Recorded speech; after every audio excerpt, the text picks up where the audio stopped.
మనతో జాయిన్ అయ్యారు. నమస్తే నాగేశ్వర్ గారు. కార్పొరేటర్కి ఎక్కువ, ఎమ్మెల్యేకి తక్కువ అంటూ ఆంధ్రప్రదేశ్ డిప్యూటీ సీఎం పవన్ కళ్యాణ్ స్థాయి గురించి మాజీ ముఖ్యమంత్రి జగన్మోహన్ రెడ్డి కొన్ని విమర్శలు చేశారు సార్.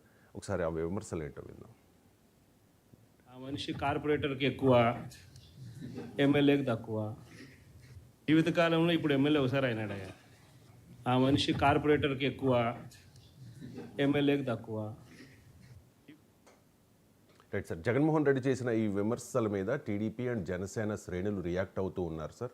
అండ్ లోకేష్ కూడా రియాక్ట్ అయ్యారు. పవన్ మెజారిటీ అంతా, జగన్ ఆధిక్యం ఎంత అని చెప్పి. ఒకసారి పవన్ మెజారిటీ చూసుకుంటే 134,394 ఓట్లు వచ్చాయి, 70,000 మెజారిటీ.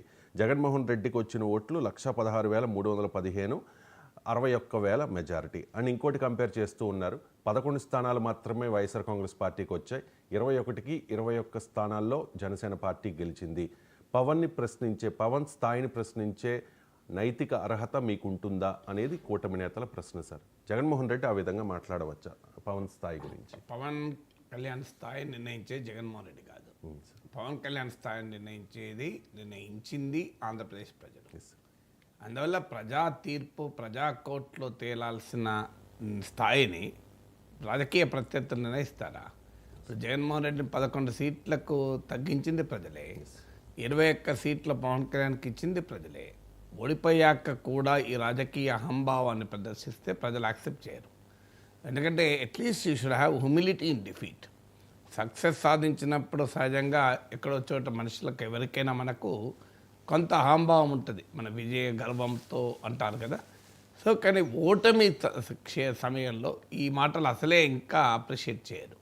ఎందుకంటే ఒక ఏళ్ళు నువ్వు పవన్ కళ్యాణ్ వైపు చూపెడుతుంటే 4 ఏళ్ళు జగన్మోహన్ రెడ్డి వైపు కూడా ఉంటాయి కదా. సో ఆల్రెడీ అందువల్ల పవన్ కళ్యాణ్ కార్పొరేటర్కు ఎక్కువ, ఎమ్మెల్యేకి తక్కువ అంటే ఆయన ఎమ్మెల్యే కాదా? ఆయన శాసనసభ్యుడు కాదా? ఆయన ఆంధ్రప్రదేశ్ రాష్ట్ర ఉప ముఖ్యమంత్రి కదా. జగన్మోహన్ రెడ్డికి ప్రతిపక్ష హోదా కొరకు ఆయన తనలాడాల్సి వస్తుంది. సో పవన్ కళ్యాణ్కు ఉప ముఖ్యమంత్రి హోదా ఉంది కదా. అందువల్ల క్యాబినెట్లో నెంబర్ 2, అసెంబ్లీలో 2nd largest party, YSR Congress కన్నా రెట్టింపు సీట్లున్న పార్టీ. అందువల్ల ఫ్యాక్ట్స్ని డైజెస్ట్ చేసుకోలేని వారు, హిస్టరీని డైజెస్ట్ చేసుకోలేని వారు, రియాలిటీని డైజెస్ట్ చేసుకోలేకపోతే పొలిటికల్గా ముందడుగు వేయలేరు. ఇప్పుడు జగన్మోహన్ రెడ్డికి ఉన్న ప్రాబ్లం ఏంటంటే ఒక రియాలిటీని డైజెస్ట్ చేసుకోలేని పరిస్థితి. అందుకే అసెంబ్లీకి వెళ్ళలేకపోతున్నాడు. అందుకే నాకు ప్రతిపక్ష నేత హోదా ఇస్తేనే నేను వెళ్తాను, నాకు మైక్ ఇస్తేనే వెళ్తాను, నాకు చంద్రబాబు నాయుడుతో సమానంగా మైక్ ఇవ్వాలి. అసలు 170 సీట్లున్న అసెంబ్లీలో 11 సీట్లున్న నాయకుడు పదే షరతులు పెడితే అధికారంలో వారు అంగీకరిస్తారా? ఇది కామన్ పొలిటికల్ సెన్స్ చెప్తుంది కదా. నువ్వు నెగోషియేటింగ్ టేబుల్ పైన ఉండే అవకాశమే లేదు కదా. ప్రజలంతా భారీ విజయాన్ని కూటమికి ఇచ్చి భారీ ఓటమిని జగన్మోహన్ రెడ్డి కట్టబెట్టాక యూ కెనాట్ డిమాండింగ్ పొజిషన్లో లేడు కదా జగన్మోహన్ రెడ్డి. అయినా నాకు ముఖ్యమంత్రితో సమానంగా టైం ఇవ్వాలి, సో అర్ధసింహాసనం ఇవ్వాలి అన్నట్లుంది. సో అలాంటి డిమాండ్లు పెడితే జనం ఎట్లా యాక్సెప్ట్ చేస్తారు? అండ్ దానికి కారణం ఏంటంటే unable to understand the reality. వాస్తవిక పరిస్థితుల్ని అర్థం చేసుకోలేని, దాన్ని జీర్ణించుకోలేని పరిస్థితి ఉంటే, మానసిక స్థితి ఉంటే చాలా ఇబ్బంది ముందుకెళ్ళడం. ఎవరికైనా, జగన్మోహన్ రెడ్డికైనా కావచ్చు, నాగేశ్వర్కైనా కావచ్చు, ఎవరికైనా కావచ్చు. First you should understand the reality. మొదటి స్టెప్ టు సక్సెస్. ఫెయిల్యూర్ నుంచి బయటపడటానికి మీరు పెద్ద సైకాలజిస్టులు అడగండి, పర్సనాలిటీ డెవలప్మెంట్ థింకర్స్ని అడగండి, వ్యక్తిత్వ వికాస నిపుణులు అడగండి. చెప్పేది మనము వైఫల్యం నుంచి బయటపడాలి, విజయం వైపుగా వెళ్ళాలి అంటే మొదటి థింగ్ ఏంటంటే understand the reality as it exist. వాస్తవిక పరిస్థితుల్ని వాస్తవిక పరిస్థితుల్లాగా అర్థం చేసుకోవాలి. నువ్వు భ్రమల్లో, ఇల్యూషన్స్లో ఉండాలని అనుకున్నా, ఉంటున్నట్టు ఉండేలా ఇతరులను కల్పించినా అది సాధ్యమయ్యే పని కాదు. రియాలిటీ కదా. పవన్ కళ్యాణ్ అద్భుతమైన విజయాన్ని సొంతగా సాధించాడు, తన పార్టీకి సాధించాడు, కూటమికి సాధించి పెట్టాడు.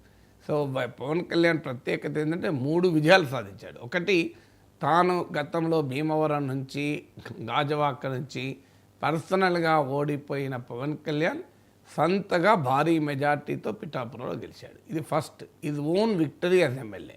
Number 2 is victory as a leader of Janasena. 100% strike రేట్తో 21 సీట్లు గెలుచుకున్న సెకండ్ విజయం. మూడవది is the architect of NDA victory. ఆయన మ్యాన్ ఆఫ్ ద మ్యాచ్ అని నేను చాలాసార్లు చెప్తున్నాను. సో ఎన్డీఏ ఈరోజు ఈ విజయం సాధించడానికి చంద్రబాబు నాయుడు భాషలోనే చెప్పాలంటే ఈజ్ అ గేమ్ చేంజర్. ఏకకాలంలో 3 విజయాలు సాధించాడు పవన్ కళ్యాణ్. ఇది రియాలిటీ కాదా? జగన్మోహన్ రెడ్డి చూసుకుంటే as his own victory, Pulivendula నుంచి ఎమ్మెల్యేగా గెలిచాడు. కానీ అతి భయంకరమైన ఓటమి కదా, 11 సీట్లకే పరిమితమయ్యాడు.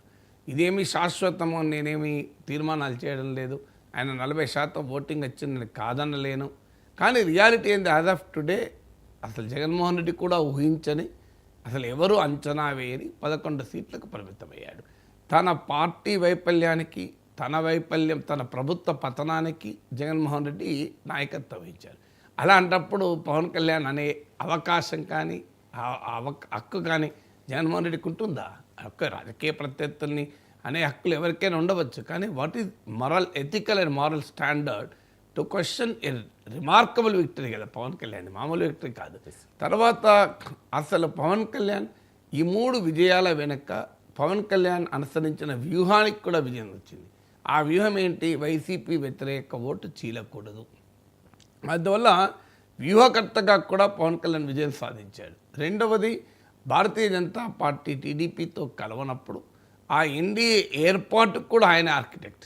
ఇది the architect of NDA in Andhra Pradesh. ఒకవేళ జనసేన గనక తెలుగుదేశానికి మద్దతు ఇవ్వకపోయి ఉంటే పవన్ బీజేపీ కూడా టీడీపీతో కలిసేదే కాదు. అందువల్ల ఎన్డీఏ అనేది ఏర్పాటయ్యేది కాదు. బహుశా జగన్మోహన్ రెడ్డి కోపం కూడా అక్కడే ఉండుంటుంది. పవన్ కళ్యాణ్ మీద ప్రత్యేకమైన కోపం ఎందుకంటే పవన్ కళ్యాణ్ తీసుకున్న వ్యూహాత్మక అడుగులు, స్ట్రాటజిక్ చర్యల వల్లనే జగన్మోహన్ రెడ్డి పతనమయ్యారు అనేది నిజం.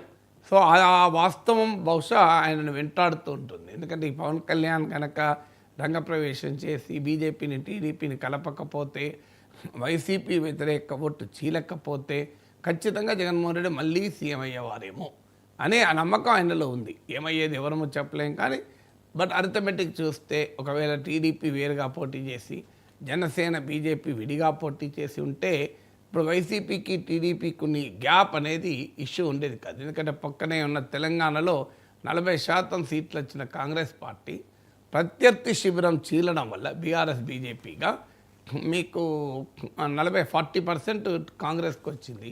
మీకు లాస్ట్ ఎలక్షన్లో 37% బీఆర్ఎస్కి వచ్చింది, 14% బీజేపీకి వచ్చింది. మీరు చూడండి, కాంగ్రెస్కు 40%, బీఆర్ఎస్కు 37% తెలంగాణలో అసెంబ్లీ ఎలక్షన్స్లో, 14% బీజేపీకి, 37 + 14 51% ఉంది.